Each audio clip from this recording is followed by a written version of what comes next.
Hello, and welcome to the Growing Leaders Podcast. Christine, this podcast exists because the topic of growing a next generation of leaders is electrifying. Ooh, yeah, so this is a big one, of course, for young people. Well, we always talk about young people really care about young people, but they're trying to figure it out, trying to grow to be leaders. There's a huge one these days for churches. Churches, if you don't develop leaders, a new generation, it's tough to keep going. But this is a very, very dynamic conversation to have with marketplace leaders, with business leaders, for a billion reasons. So many of us have showed up at restaurants and tried to get a seat these days.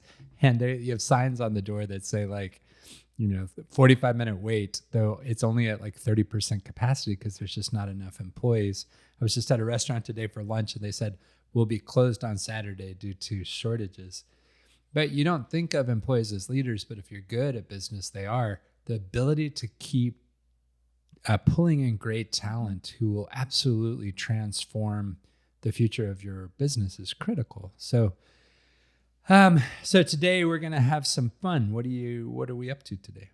Well, today we're talking about the concept of marketplace missionaries. Which sounds like it's like two things in conflict. Like, well, if you're a business person, you can't be a missionary. But that's actually very false. If you've listened to previous episodes, you know that's not what we believe. But really, it's the concept of if the Lord has called you to the marketplace and you're giving yourself your wholeheartedly to being a great person of business, then you are a missionary, because the Great Commission is brought to bear wherever you are.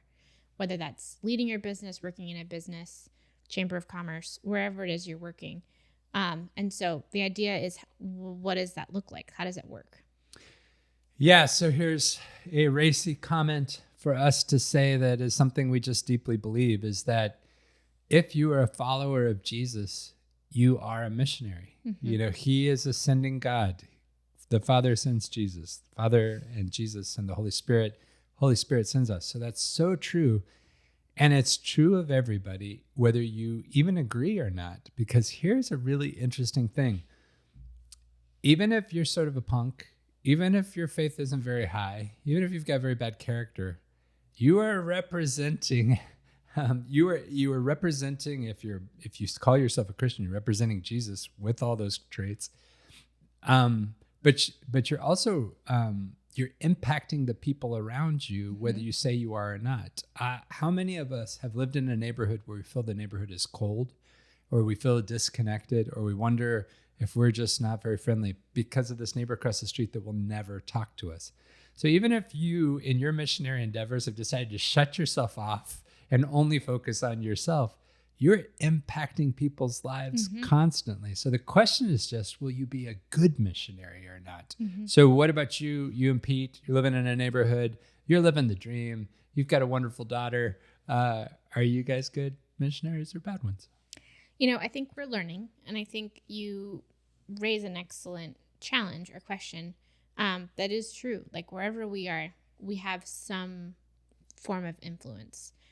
By our presence and how we relate to others. And so for us, we just moved into a new neighborhood. We're learning to be good neighbors. We struggle to communicate with our neighbors. We don't speak the same language, but we do wave and we smile and we exchange cookies occasionally. And I can communicate with their kids. So I've gotten to know their younger kids pretty well. But yeah, I think we're part of setting the tone in our neighborhood. I'm a part of setting the tone in our office. I'm a part of setting the tone in my family and other places that I've worked. We all have some responsibility. And so sometimes we can find ourselves in a really challenging work situation.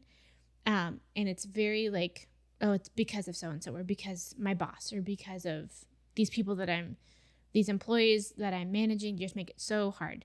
And so we just deflect or defer blame. But you as a person in that business have some influence, and it starts with how you're relating to others. Yeah, what a perfect setup for our guest today, who is Matt Money Davenport. So I'm going to introduce him here so we can get right into the conversation as we invite him in a second. But Matt's an interesting guy. Grows up in Orange County, California, in a household where his father was a business person, then ends up becoming a pastor. Matt grows up ends up going to junior college and then transferring to Wisconsin, where he becomes the starting place kicker for the University of Wisconsin as Wisconsin goes on a run into the into the Rose Bowl. And what's really cool about it is he gets called Money Davenport because he ends up kicking the winning field goals in several games, ends up being covered in Sports Illustrated, all this kind of stuff. Comes from that background, has a chance, gets a cup of coffee and trying to go pro, but then makes the decision to come back and start working in landscaping, ends up launching his own company, which is sort of a consulting group that helps HOAs kind of define and control costs in landscaping. And so now he's got this really cool business, Monarch, and they are making such a huge difference. His faith is critical. He's an elder at a church. He's a dynamic person, but what God is leading them to do in their business, I think is such a great example of how you can go ahead as a person and be money in this stuff, to use his name. So are you ready for Matt? I am. Let's get to it. All right, we're here today with my good friend, Matt Davenport. And Matt, first of all, just so we get it right, I introduced your business as Monarch, but what's the full name of your business? It's Monarch Environmental. That's nice. Yeah. That's nice. Good job bringing butterflies into the thing. And real quick, what would you say is exactly the purpose or what your business does? What's your unique value proposition? Our unique value proposition, we're a very niched out company in the field of landscape. So we're a third party horticulture consulting company. Oh, that's a long way of saying that we provide accountability and expertise in the field of landscape. Yeah. So, this is a podcast that's really about growing leaders. It's about developing next generation of leaders just in general, but then also in the marketplace, also in churches. And so one of the focuses for today and having you here is just kind of talking about that aspect of being out in the marketplace, because there's a lot of what God's doing in the marketplace that a lot of young people, and I just think people in general, they don't really think about it as this incredible active mission field or this incredible dynamic place to experience the creativity of God, to be directed by God. Some people act like I go to church on Sunday, I do that kind of stuff, or I'm a pastor and I do the real big stuff. But then, then I have to go to work and do this other stuff. But one of the things that made us want to have you on today is you've really had an experience of your faith leading you out into the process of this business, and seeing God move over and over again, both on behalf of your business and then through your business. So I guess one quick way to get started is so you probably grew up your whole life thinking, man, if I can just get into horticulture, right? Was that so it was basically a boyhood dream of yours? It really was.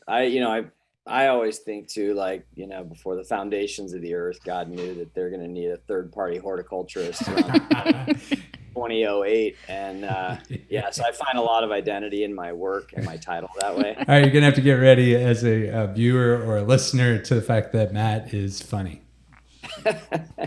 No, you know what? It's funny. I was also, as Jamie knows, but I was a place kicker in college, and I always say those are the two things no young boy wishes to achieve: being a kicker or a horticulturist. So I've really niched out and kind of managed to find the things that nobody really else wants to do. So, but it honestly is it being on the contracting side prior, like being an actual landscape maintenance provider, and then moving into more of a consultant role.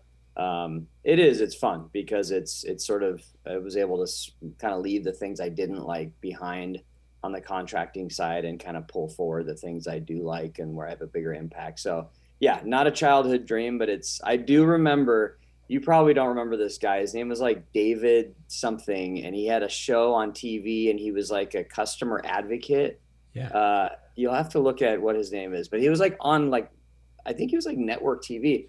And he would like buy watches and stuff and say, this was however much money and is it worth it? And he kind of fight for the consumer. And I do remember as a kid going, that is a sweet job. Like, I love that he was kind of advocating for somebody else. And that's really what we're doing in landscape. So you never know, maybe there's a little bit of a boyhood dream in there. That's something we had your old friend John Stenko on talking about purpose, life purpose. And he was just talking about those glimpses you get across life where it kind of surprises you where they end up. But that sounds like what you're talking about there. So you come out of college where you're place kicking and you know have a cup of coffee in the NFL and then really end up in that on the contracting side working for a landscaper. And then you go through the process that's, you know, really doesn't matter what your business, but that arduous process of launching a business. So that's an interesting question for you is I remember I knew you back in that time, but how could you give just a few stories or some insight about how did you hear God speak to you or direct you into launching a business? And like what's that like and what advantage is it to have the ability to talk to the God of the whole universe who knows what's going to happen next as you're doing something so crazy? You know, I was always pretty entrepreneurial, like even as a younger person. I remember like 18 or 19, a couple friends and I started a car detailing business and like just, you know, it's just money to make on Saturdays or, you know, I probably is all rooted in, you know, our church. I mean, our church had a school. And if anybody's ever been to a private school, you become a professional salesperson when you're fundraising. So I sold probably 25,000 chocolate bars door to door in Southern California. And I think, you know, as funny as that is, it's almost like I did get some experience, like walking up to strangers' doors, knocking and making sure they knew that this chocolate bar was tax write-off, which I think was important for them. And so it's funny how things work, right? Like you get this kind of unusual experience, but I honestly never, it wasn't like I wanted to have my own business. I was actually very comfortable in sort of a leadership role under somebody else. I definitely like to have influence, but the idea of, I really want to have my own business when I'm older was never really a big dream of mine. I think what happened was, you know, like most things in my life, I feel like I get kind of street signs rather than a burning bush kind of audible, hey, you should do this. And so in working on the contracting side after school, I mean, I was a political science major, interned at a law firm, took the LSATs, thought being a lawyer would be a good idea. I think mainly because it sounded impressive at parties. I imagine that would be impressive. But after doing all those testing and interns, decided that wasn't the right track. And so I'm in that awkward spot between postgraduate, you know, graduating college and training and working out for NFL teams. And I'm like, so I took a job in the mall at Z Gallery. If you're familiar with Z Gallery, I don't know if you guys have that, but it's kind of like an art store. I do like art. So I thought this would be good. And I saw a lot of like duvets and what you would call silverware, but it's actually flatware, Jamie. Thank you. Yeah. And about 3 months in, they were bugging me. The boss is like, hey, you need to chart in your sales number so we can track you. And I was like, oh, cool. So do you get commission on that or something? He goes, no, it's just a way for us to kind of track how everybody's doing.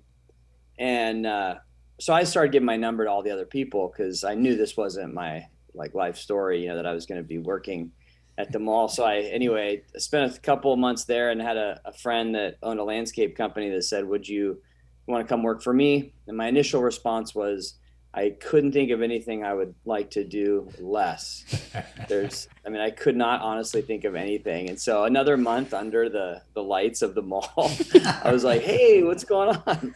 And so that's kind of how I got started in landscape, right? And so in that, it was never really a plan. Now I'm going to do this and then I'll do that. And then I will, you know, do this. It was sort of a journey.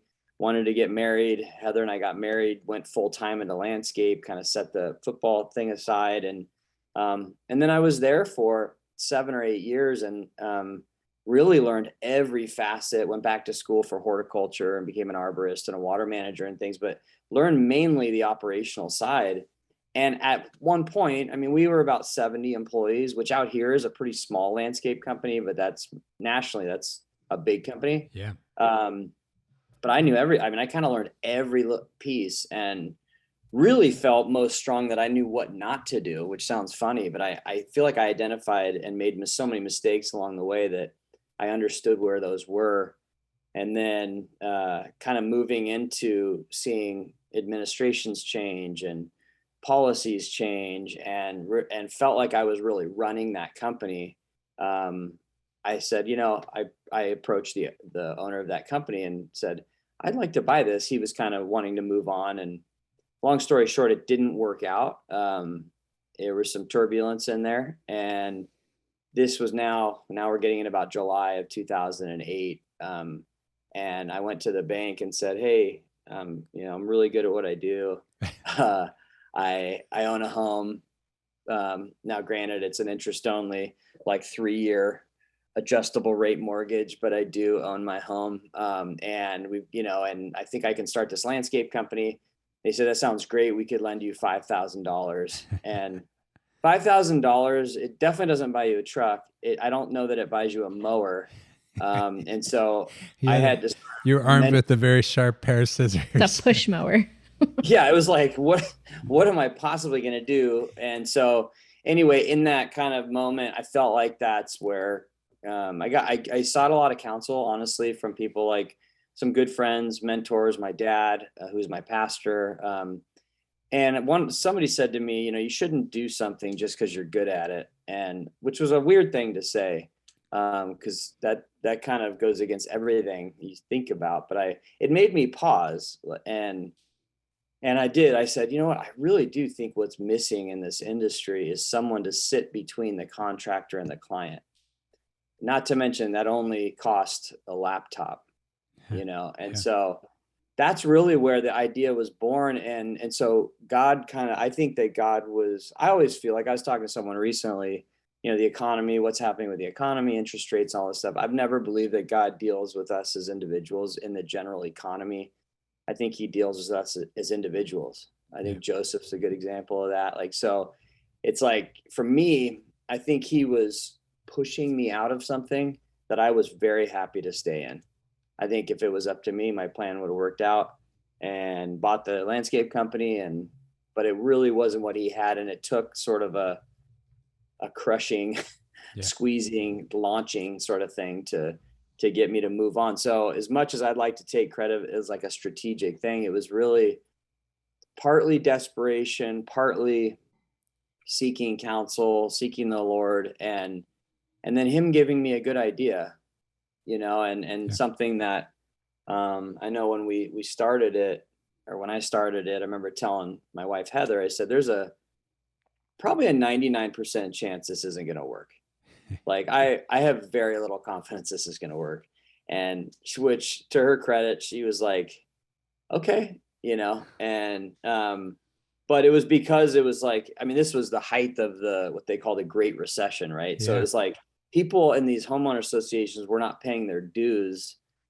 And there I am going, yeah, I'm just going to watch the guys work. And so it was just this it was miraculous that I was able to even get started. But I would not take credit for it being something strategic. Looking back, I do feel like I'm always have been entrepreneurial and like the idea of sort of having influence and that kind of thing. But I think the Lord really allowed me to be pushed out of a situation I thought I was pretty smart in. Yeah, you covered a lot of ground, but there's a few things that stuck out. One is interesting, and you hear this in a lot of business owners and business leaders for sure, is the more that you've worked through every aspect of an industry really helps you. It's so nice not to manage people or to be responsible in any way for people that you've never done what you're talking about. And so that's a cool part that you can see. And then the other thing is you said a statement that was a different version of a statement that we heard in our last podcast that we recorded. We last interviewed the Schenkels. Eric Schenkel was talking about in their work in Uzbekistan. We were talking about suffering, and they were just saying, in light of suffering, don't just think that the hardest thing or the path of greatest suffering is the will of God, which in their line of work, that was an interesting one. But you just said, just because you're good at it doesn't necessarily mean it's what you should do. So that's another thing. So we'll shift and start to talk about how God has used your business in different ways. But as you're sitting and listening to Matt talk about that, Christine, what are you thinking? Yeah, I think it's a great story, and it's a great dialogue for leaders who are listening, who are thinking of maybe starting a business. I mean, like, this generation is very entrepreneurial. Everyone wants to start something, but what are the practicalities? What's the cost? I think it's really important to hear. So I think you did a great job with that. I would love to hear too now, like, some of the next part. Like, so you have this business, you grew up in church, you accomplished a lot of things, you worked through all the different levels, like Jamie just said, of a business. But how do you marry these two concepts of, like, you have to work a job, of like everyone needs to work some kind of job to make money. But as believers, we're also called to something greater. And so how do you, as someone who's running a business, owning your own business, or having been working underneath someone and then growing into the leadership of a business, marry the concept of then you're also called to something greater? How do you reconcile the two, or how does that work for you? I firmly believe they're not mutually exclusive. Yeah. I don't see any separation with running a business and God calling me to do something different. It's almost, or even greater, or kingdom, or any of that kind of stuff, because you're right, you have to work. And, if you're a pastor of the church, I've never been a pastor of church, but I would believe there's a large administrative percentage of your day, right? Now, Sundays are kind of what people see, or counseling, or those kind of things. But for me, like, I could tell you, just months after we got started, I worked out of my garage, like all the greats, Steve Jobs and all the See what you did there. You see what you did? Yeah, you see that they've ramped quicker than I have. I will say that they're larger, but not better. But still after world domination. And but I was about 6-9 months in. I had one client, and I had what I thought was having a heart attack, like in my garage, walking out there, and it felt like someone was punching me in the chest it was so heavy. And I finally said, because I had one client, and if that one client decided I, wasn't doing well, I was out of business, and my family was going to be homeless, and we were all going to die. That's the pressure I was putting on myself. And I just said, you know what, God, you led me into this. And if this doesn't work, it is your fault. And I felt that thing lift. And it's a very honest and immature way of saying, like, please help me. I can't do this. But I never have had that sensation since then.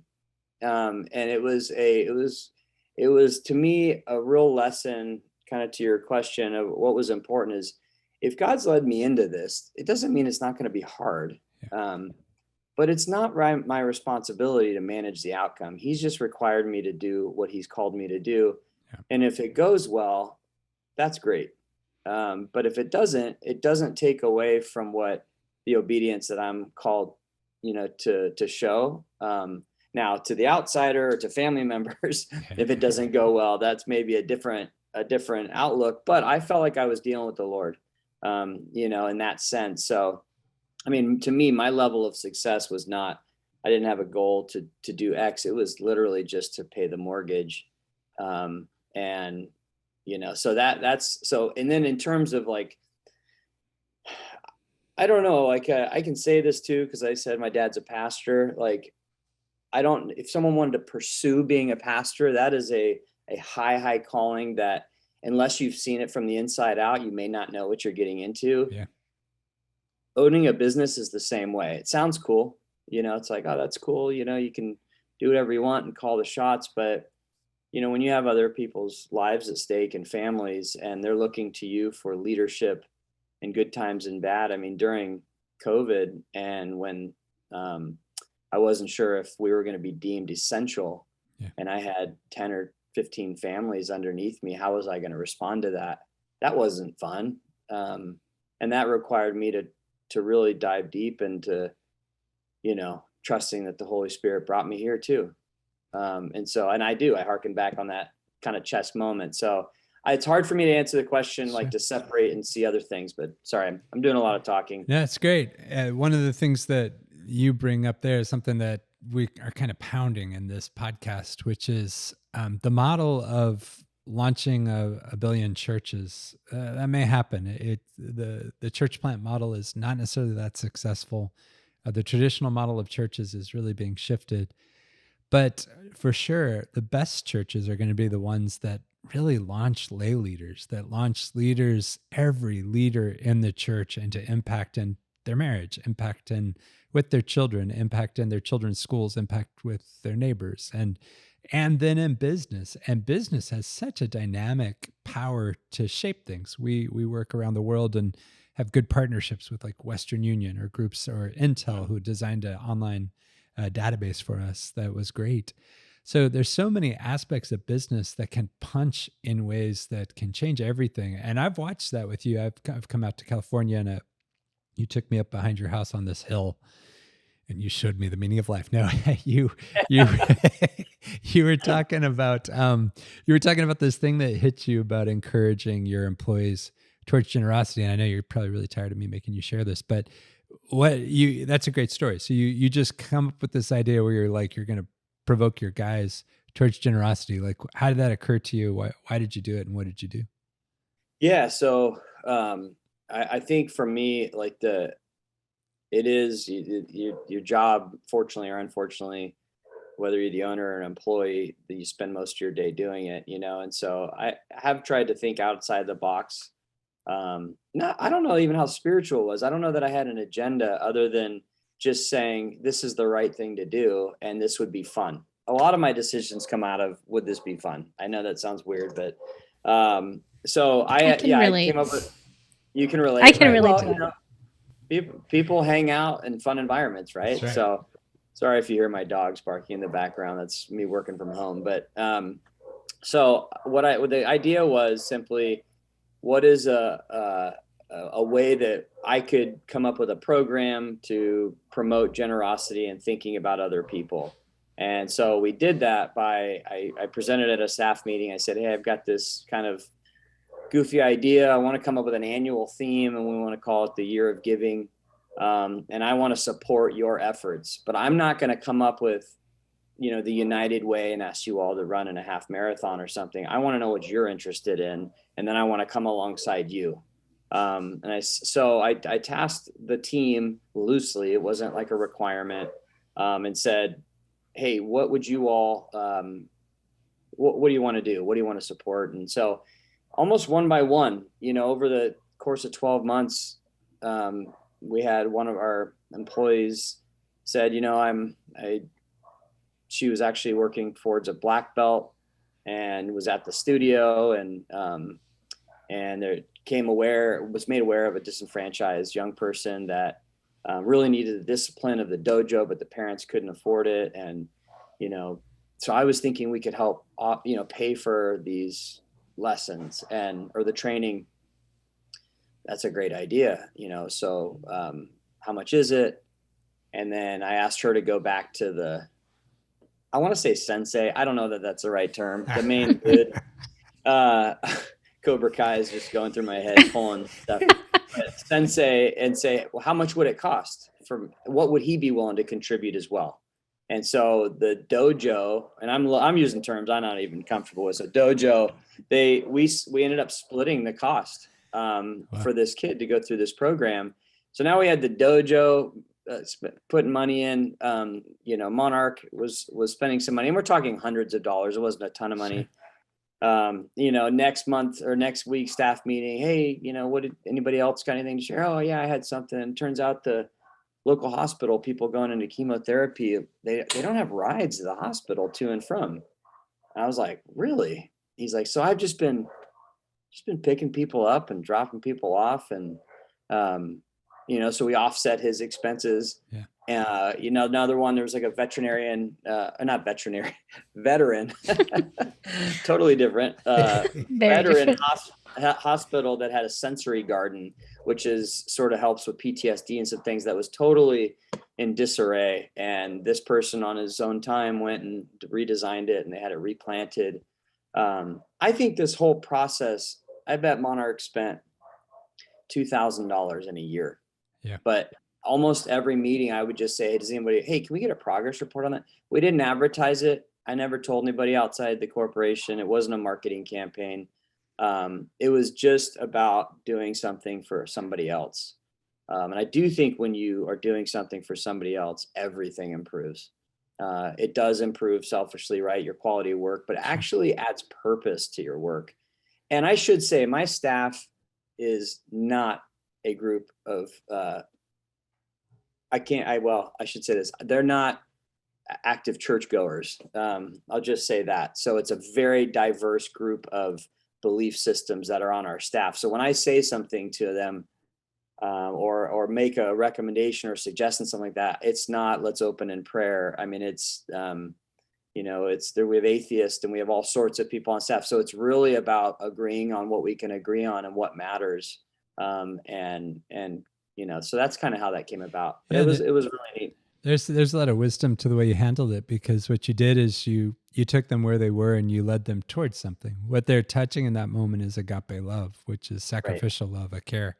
And when you touch kingdom things, even if you don't have a sign above it that says Jesus, you're touching him. So that's great. But some of the stories you told at the time were also like one of the workers, just because you're starting to stir things that are different, starts to research everybody on the internet, and they find that you spoke a message for your church, and they listen to the message and had notes written down of questions and stuff.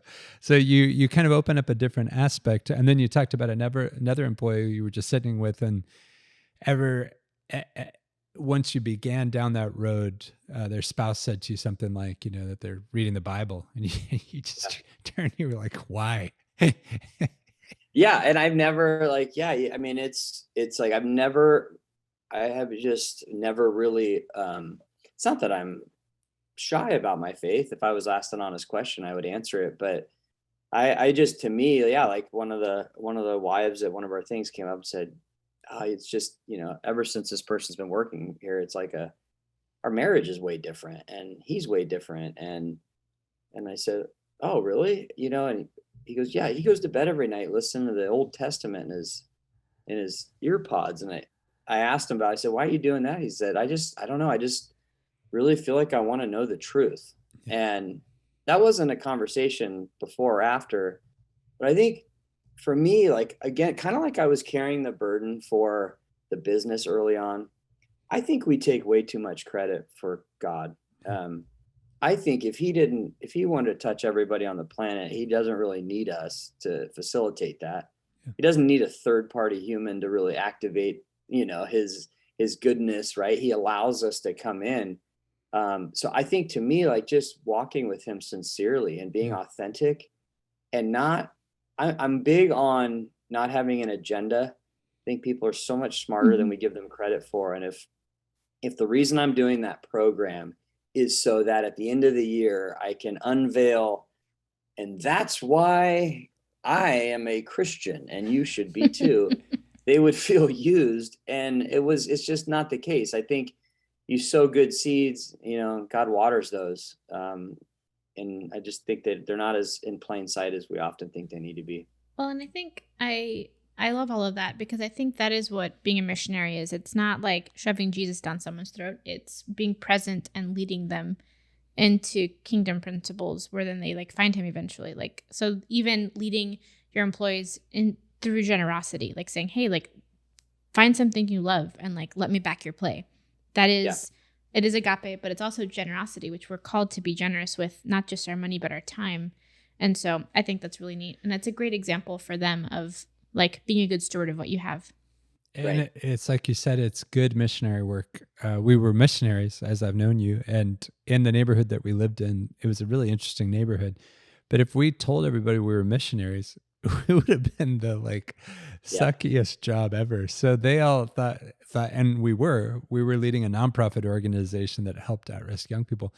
Well, everybody in that neighborhood had a pretty significant encounter with Jesus. We know so many of them, but a lot of it's exactly what you're saying. If you're going to impact people in an honest way, if you're going to care for them, the first thing you need to do as a business owner is build a good business, and one where they don't feel like you're ganging up on them, or because you give them a paycheck, they've got to act like they're being changed by what you believe. So you're creating a place of respect, a place that's got some culture to it, some substance to it. And honestly, it may be a long play in many situations, but it's real. So Well, there's a quote that I'm going to butcher, and I think it's credited to Martin Luther, but I always want to say Martin Luther King, so it's definitely one of those guys. But it's something to the effect of the role of a good Christian shoemaker is not to make shoes with little crosses on them; it's to make good shoes. Yeah. And that's so simple to me that if you're a Christian person, you should be doing everything as excellent as you possibly can. And that is the role of the business, is to provide jobs and to treat people well as a good business. And out of that, good things happen and opportunities. And what's cool is we get to change people's lives financially, relationally, but it's also, they've got to have a stake in it too. They can't just, they have to, like, I always say, this is more the business side of me, but it's like, I always say that, everybody's got to grab 2 oars and we got to row this boat, myself included. If this becomes a cruise ship, I will be the first guy to start throwing people off the party deck, because that's not how this is built. I don't ever want that. I want this to be a team functioning thing where I'm shoulder to shoulder and we are literally rowing that boat together. And if that happens, I mean, the sky's the limit. Well, what would you, Matt, first of all, thanks for doing this. But the final question I think we have is, what would you say to someone who is listening to this podcast, whether they be a business owner or someone just working in the marketplace, but still finds themselves wanting to make a difference and trying to figure out how do they do that while working in the marketplace? I think, one, you got to build a business that you would want to work at. That's, I think, item number one, in terms of making that difference, is make sure you're building a business that you would work for. Because if you're a Christian kingdom oriented person, make sure your decisions are focused around that. And then I would just, to make a difference, all my answers are very simple, but it's to me, it's just treating others like you want to be treated. I get like cool opportunities like this to be on your podcast. I get put in really unique opportunities that I have no business being involved in, but it's because I've had some success in the business world, locally on a very small level. If you want to make a difference, do really, really well on the small things. If you do something, if you're faithful in those things, you will be put, what's the proverb? A man skilled in his craft will stand before kings. Mm-hmm. If you get skilled in what you're doing, you will be put in a place to have influence for the Lord. If you will just think small and really do well on those things, you will be elevated into positions you would never have had the opportunity if you didn't own the business. Yeah, and it doesn't hurt to get a haircut every now and then, right, Matt? You know what? I saw my sales plummet when I had longer hair and I had a Fu Manchu. But I wanted to battle through and see if it was really the hair, my mustache, personality, or the product. And turns out it was not a huge growth mode for us with that look. So I had to kind of clean it up. Supercuts did a nice job. So thanks for cleaning up for us today. You're welcome. All right, that's a wrap. All right, Christine, that's Fun with Matt. I get to stay with Matt occasionally, and gosh, he and Heather, the stories that they can tell are very, very funny. His perspective on just going into life is very funny, and it's like him walking with Jesus into these things. So you could have another podcast and call it Fun with Matt. Oh, I would love it. And I think if we could get him going, we'd have to get a lot of footage and then kind of edit in. Get the best parts. To get it, mostly just because he's probably best in person, as all of us are. But he was great today. What were some of the quick hits that got you thinking? I think it's always great to hear the start of something and then what it's evolved to and kind of the Lord's working in all of that, which you heard even in our last Marketplace episode with Kevin Lilly. You kind of heard his origin story in retail and kind of what it's led to now, and the team that you were on and all of that. Because the Lord's in all of that. He's in the little intricacies. Yes. That the word? Of like the small failures and the small victories that lead us to where he's really trying to get us. But I really did like that Martin Luther quote, which I have fact checked it. It's Martin Luther. Okay. The Christian shoemaker his duty is not to put little crosses on shoes, but making good shoes, because God is interested in good craftsmanship. And so it's a lot less about us trying to put his name into everything we're doing, just trying to like convert people in our office, but more just like do a really good job. Start with doing a really, really, really good job at your job. Be the best you can be in your position. Be a good neighbor. And like that's a good missionary. It's like it's agape those around you and leading those around you into agape and out into the rest of the marketplace. Yeah. So I was listening to Tim Keller the other day talk about, and I'm quoting Tim Keller a lot these days, but talking about the best way to impact everything is, in his perspective, these words. It's 4 words: faithful presence within society. And it's interesting. I'll get to what he's saying, but first you have to think about what so often we do. We all grab onto each other. We cling to each other. We hang around in places that make us feel great. And then we kind of vilify anybody who hasn't yet come to Jesus. And so we're more and more separate. We're further away. And then when we do turn to try to impact people, we do it in these like cutesy ways that are very Hallmark card, where they need to see us smiling and loving our family. And in every second, we need to then present the 4 spiritual laws or this or that. And I can't help but thinking in my heart, and granted, I did grow up atheist and I watched from the outside and now I stand within, but it just is nothing like what I believe Jesus did. I think it's nothing like who Jesus is. And I remember when I was going through, because when you come from being an atheist and you meet Jesus, you kind of swing like a pendulum. And so I became very religious. And Jesus had to give me this vision as I was driving to college. A guy pulling up to, for some reason, it was my elementary school, in a Trans Am, which was a cool car back then, wearing a leather jacket, and then all the kids just coming around. And what he was saying to me is, if you'll just live an attractive gospel, if you'll just incarnate who I am, within being a normal person that people can fully relate to, they will touch the power of God and I'll be glorified. But when you get cutesy, when you try to produce it, when you use human standards, human perspective, smallness, gimmickry, and you try to manipulate people, it's not going to work because it's just not the way they're made.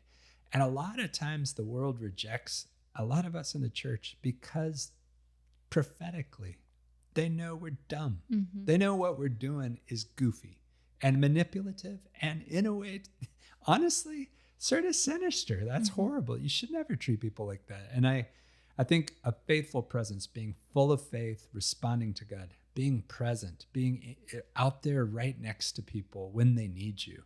And if we showed up at a kid's house one day whose mom was dying. It was at the very end, and I was saying, Lord, are we going to be able to reach this kid and help him? And his mom died a few weeks later. And the Lord said, now you're here late. You're just getting here too late. You would have needed to be there before. Faithful presence is being willing to be involved in people's lives even before this critical moment shows up. And then within means not detached, not fighting with our own party against that party or this, but fighting up within where we're managing their homeowners associations, where we're cutting their paycheck, where we're right there within building a great business. And I thought Matt did such a great job today of just letting you feel that. There's not a pressure on him after that moment where he got it off his chest. and there's not a pressure he's putting on the people he's next to. He's just going out, loving the Lord and building a business, right? Yeah. I think what we've talked about in previous episodes, I think, is really what's resonating here, or what's kind of boiling up. It's the authentic faith and authentic gospel, which really what this generation is really after, where they've poked holes in the quote unquote church, is where there's been where it's just been inauthentic, where what they've touched is people posturing or trying to be something versus just really being who Jesus has called them to be, and just being a good friend, being a good family member, being a good neighbor, being a good coworker, without an agenda, beyond just doing a good job and being faithful with where the Lord's put them. But that's the authenticity piece. Do you agree? I do. I love it. I thought Matt did great today. And the authenticity piece of he's really honestly having to walk with the Lord. Then he's honestly trying to be a really good boss. then he's honestly needing to hear God speak to him about the angle of his business, the unique value proposition, as we said, which is a cool one. He's got a great business. And the authenticity ends up expressing itself in a lot of creativity and a lot of just a really fun person to be around. And a lot of what he said, fun, which I know you really don't like fun. I am not a fun person. That's your comment. She's a pure otter. Well, that was great. Great to be with Matt today. Yeah.